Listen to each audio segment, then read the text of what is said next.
Yeah, so our next step is deionized water. Deionized water. So what is deionized water? Removal of ions or demineralization. Both are correct. So deionization, removal of ions from water, or demineralization, removal of minerals from water. If I am going to pure demineralized water means pure demineralized water means this is free from mineral matters. So how do you obtain this kind of water? You need to pass your water through a cationic exchanger and anionic exchanger. If I pass through cationic exchanger, cations will go and bind to it, and if I pass through anionic exchanger, anions will bind. As a result, the resulting water will be free of cations and anions. Okay, so let me help you out with the reaction. Now see, I have a resin which is nothing but RH. This is my resin, and this is my cation, positive charge, which is present in my water. So what happens? My M, what is this, children? Let me write this. This is a salt present in water. So this is a hard water. This is a resin. This is a resin. My resin should be an anion. Okay. Since it is an anion, this is cation, right? Because positively charged. So since it is an anion, my cation will go and bind to it. Am I correct? Yes. So I will be getting Mr plus H plus. Okay. Now just consider the opposite in the case. If my resin is a cation, okay, and if my salt is chloride minus, this is anion, right? Because this is negatively charged. Yeah, correct. Cathode is negatively charged. Cation is positively charged. Correct. Anode is positively charged. Anion is negatively charged. I think I told correct only, right? Cathode is negative, cation is positive. Anode is positive, anion is negative, right?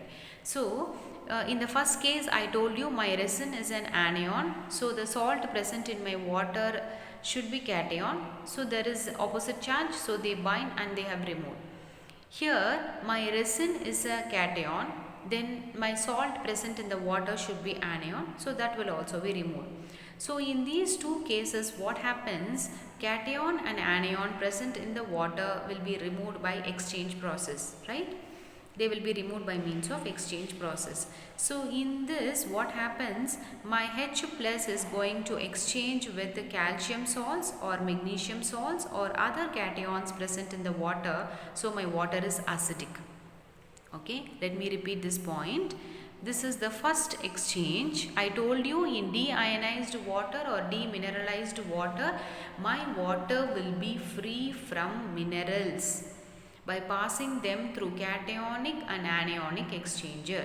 In the first step, I have taken an anionic exchanger and I have passed my water through it. So what happens? This hydrogen is going to exchange with calcium, which is positively charged, magnesium positively charged, or sodium, which is positively charged, and other cations which are present in the water is removed. So my water becomes acidic. Am I correct? Okay. Now let me tell you about my second exchange. In my second exchange, I have cationic exchanger. What did I have? I have cationic exchanger.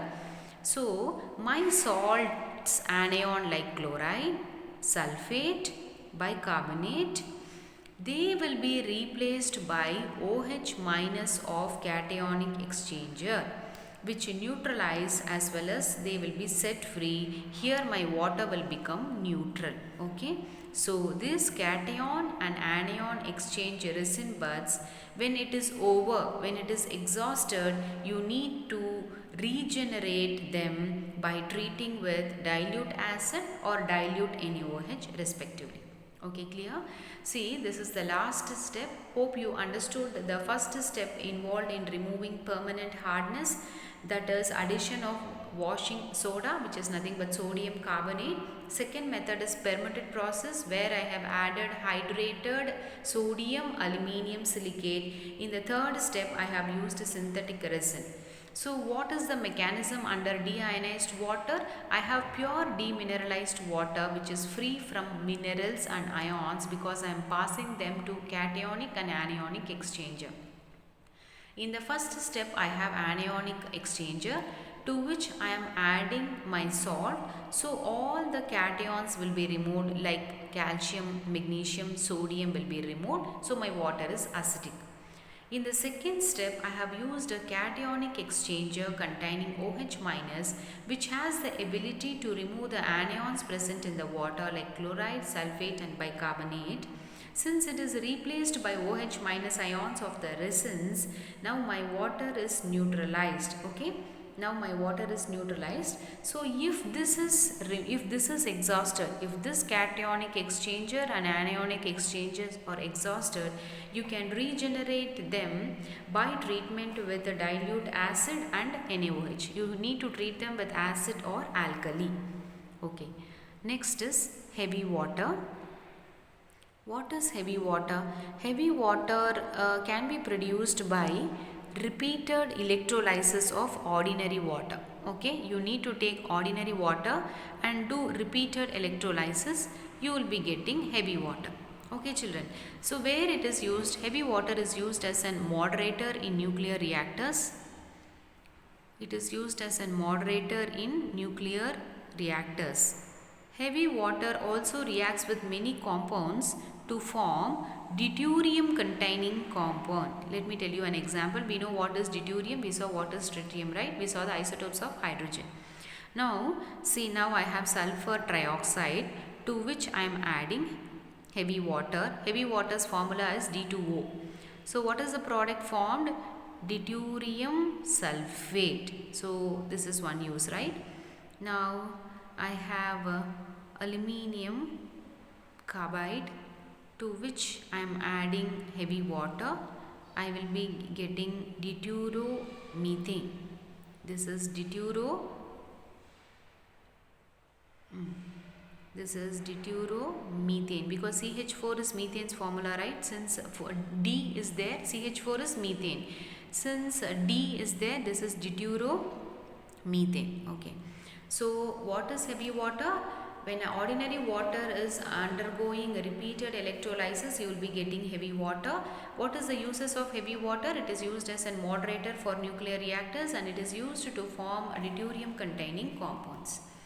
Now, what is hydrogen economy? A very important question from this chapter. What is hydrogen economy? Okay. See, hydrogen is used as a source of energy, correct? So, which I have discussed, right? In the future vehicles, hydrogen can be used as a fuel source. So, hydrogen is used as a source of energy. So, for this purpose, I need to produce large amount of hydrogen electrically and I have to store it in liquid form. Liquid form under low temperature, this type of preservation is called as cryogenic preservation, where you are storing them at the minus 190 very low temperature, right? So they are maintained at very low temperature. They will be stored in insulated cryogenic tanks. So they will be used for space programs. Henceforth, I can tell hydrogen is a future source of energy. So what is hydrogen economy? Hydrogen can be used as a future source of energy. So for that purpose, you need to produce them in large amounts electrically and you need to store them in insulated cryogenic tanks so that it can be used for many space programs. And it is used as a vehicle fuel source. If you are using hydrogen as a vehicle source, what is the advantages? It is pollution free. When you use hydrogen as fuel source, then the advantages will be it is pollution free, it produces greater energy per unit mass and it is of high calorific value. Okay. Since hydrogen is having high calorific value, it gives you greater energy per unit mass. Okay. And when you look into the combustion products of hydrogen, it will be water and traces of nitrogen. Okay, it will be water and traces of nitrogen. Because of this reason, I can tell that it is pollution free. And you can easily modify your internal combustion engines for the use of hydrogen as a fuel. So no problem in converting internal combustion machines. And your fifth use will be the efficiency of using hydrogen as an automobile fuel will be 70 to 85 percentage. Okay, it is now successfully operated for almost all the space vehicles. So what is hydrogen economy? The way of using hydrogen as a future source of energy. For this we need large amount of hydrogen production as well as storage, which involves insulated cryogenic tanks. And since what is the use of